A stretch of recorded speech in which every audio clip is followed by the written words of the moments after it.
csak. Első körben majd megpróbáljuk befejezni ezt a mondatot, és az már sokat elárul arról, hogy kinek milyen nevelési elve és milyen gondolatai vannak azzal kapcsolatban, hogy a gyerekekről hogy kell, érdemes lehet gondolkodni.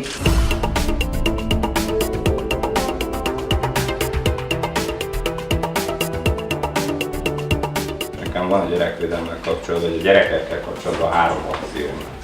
És erről szerintem jót fogunk vitatkozni, különösen, hogy a gyerekek is itt vannak. Az első az úgy szól, hogy a gyerek kicsi, de nem hülye. A második, ezen szokott a legtöbb vita lenni, hogy a gyereknek mindig igaza van. Erről szívesen vitatkozom önökkel. Nagyon kiváló gyerekvédőket sokáig kell erről győzködni. A harmadik pedig úgy szól, hogy soha ne tedd a más gyerekről, a sajátoddal nem tennél.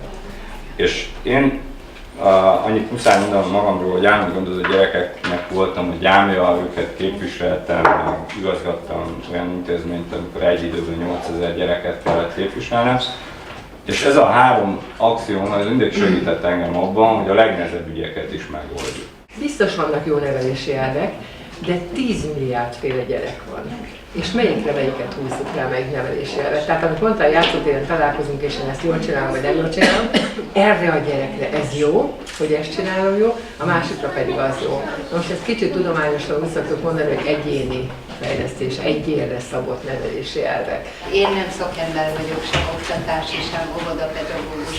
Én egyszerűen csak szeretem a gyerekeket, mert azt gondolom, hogy alapvetően erre van szükségük, és arra a mintára, amit a szülő, a pedagógus, az óvodapedagógus, tehát a környezete adhat az első időkben, később pedig nagy mértékben befolyásolja őket a baráti kapcsolat.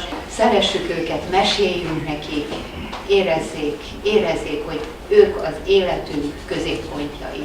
Én azt gondolom, nekem Vándor volt annak idejének példaképpen, és neki volt egy ilyen mondás, hogy minden gyerek egy kis felnőtt. És ez sok szempontból kapcsolódik a Miklós által a 2 ponthoz is. Hogy tényleg így kell, tehát így célszerű a gyerekekhez közelíteni. A másik pedig, hogy merre felé megy el a világ, a technika világa felé is, de hogy a szabályok világa felé is.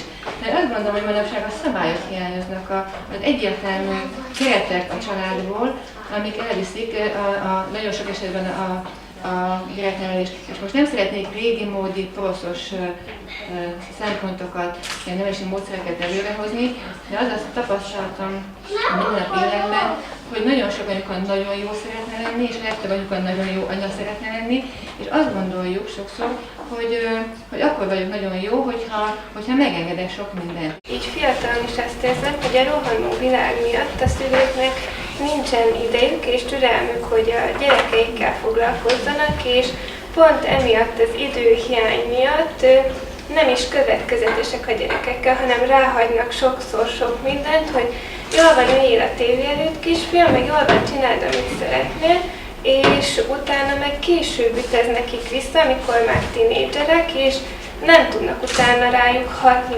Nem az eltöltött idő mennyisége a fontos, hanem a minőségi idő. Tehát, hogyha én egy olyan életritmust tudok kialakítani, elnézést mondom a sajátomat, én hétközben Budapesten dolgozom, hétfőn reggel mindig én viszem a gyerekemet iskolába, és pénteken fél 4-kor én megyek érte az iskolába. Nálunk ez a szabály. És péntektől hétfő reggelig minőségi időket fordítok rá. És azt remélem, hogy az, amit hétközben nem töltök vele együtt, azt ez alatt a 3 nap alatt tudom pótolni. A gyerek számára a biztonságot, az állandóság, a jól követhető szabályok és a kiszámíthatóság jelenti. Az nyújtja a biztonságot. Tehát nem biztos, hogy az a jó, ha én reggeltől estig lógok a gyereken, és semmiféle szabadságot nem adok neki.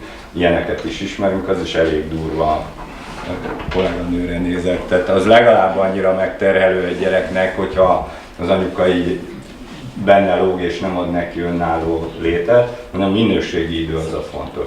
És hogyha az egy nap csak 10 perc, de az kiszámítható, az biztonságot nyújt a gyerek számára, és jelentett számára egy olyan kötődést, kapcsolatot, amit lehet, hogy aki egész napot vele tölti, nem tudja számára, hogy mit. Semmi többet ne foglalkoznánk, csak 17 percet. Ez az én mániám, a 17 perc naponta. És így nézem rá, ők, hát egész este együtt vannak. egymás mellett vannak, mondom. 17 percet üljen csak le minden nap vele. És reggel az egy húzza a cipőt, vedd már föl, siess már, hol a kabátot, írd meg a kakaót. Ez nem vele vagyok, egymás mellett vagyunk. 17 percet legyenek naponta a szülők a gyerekekkel. Együtt. Több gyerekes édesanyja vagyok, és én az első szülött fiamnál nagyon sok mindent elrontottam, mert egy nagyon jó anya akartam lenni, és sok mindent kompenzáltam. És most ez visszaüt, de amivel meg most próbálkozom, az úgy érzem, hogy még nem késő. Bár teljes mértékben ítélem, és soha meg nem fordulna a fejembe, hogy felpofozom a lányomat. Ennek ellenére kérdezném, hogy van-e olyan, hogy atyai pofon, az egy darab? Van-e olyan, hogy emlékszem rá, hogy egyszer aztán, de az kellett is, tehát amikor az ember így visszagondol rá, vagy ez így teljes mértékben így a fizikai érintkezést, azt így teljes mértékben. Van-e olyan, hogy rácsapok a fenekére, mert hogy de csak tényleg csak a szándékot mutatom vele, vagy tehát hogy ezek létezők-e, mert tehát hogy van-e határ aközött, hogy üfölöm a gyereket, vagy az még nem az? A társadalom tudatába kell rendet tenni, hogy vannak dolgok, amit egy gyerekkel nem lehet. Az így ebben a játékban, hogy nagyon sokszor akarunk valamilyen szülők lenni, de aztán majd mégsem úgy sül el, vagy amikor éles helyzet van, akkor más döntést fogunk hozni. Mert hogy a mintáink, amelyen persze tudunk, mert tudatos lények vagyunk, tudunk kellene lépni, vagy érte tenni, de azok nagyon erősen meghatároznak minket. Van egy szeretetteljes családi kör, akkor egy legyintésnek azért úgy gondolom, hogy nincs akkora jelentősége, hogy ez megalázza a gyereket, mert ugye szavakkal, meg szavak nélkül, meg nézéssel nagyon-nagyon meg lehet semmisíteni egy gyereket vagy egy embert is. Hogyha valakire rámondjuk azt, hogy rossz vagy, az olyan, mintha elneveznénk. Már pedig ilyen név, hogy rossz vagy, nincs. És én rám soha nem mondták, én sem mondtam a gyerekeimre, és nem is bírom meghallani, ha egy gyerekre ezt mondják. Egy szülő akkor válik szülővé, amikor a pocaktalpóval is elkezd megtörődni, vagy legalábbis a kapcsolat már onnan indul. Na most én szoktam mondani a szülőknek, hogy 3 lábú kis utcaszék, figyelem, törődés, szeretet. Én azt gondolom, hogy érdemes végig gondolni az ember, meddig él, van 60-70 évünk, akinek mennyi jut, és hogy egy gyerek nevelése ebben a 60-70 évben 15-20 év. És hogy valószínűleg a gyerekeink a legszentebb és legcsodálatosabb vendégeink az életünkben. Hiszen a vendégeinket meg szoktuk tisztelni. És hogy respekt azért, hogy ott vannak, és hogy addig ránk vannak bízva.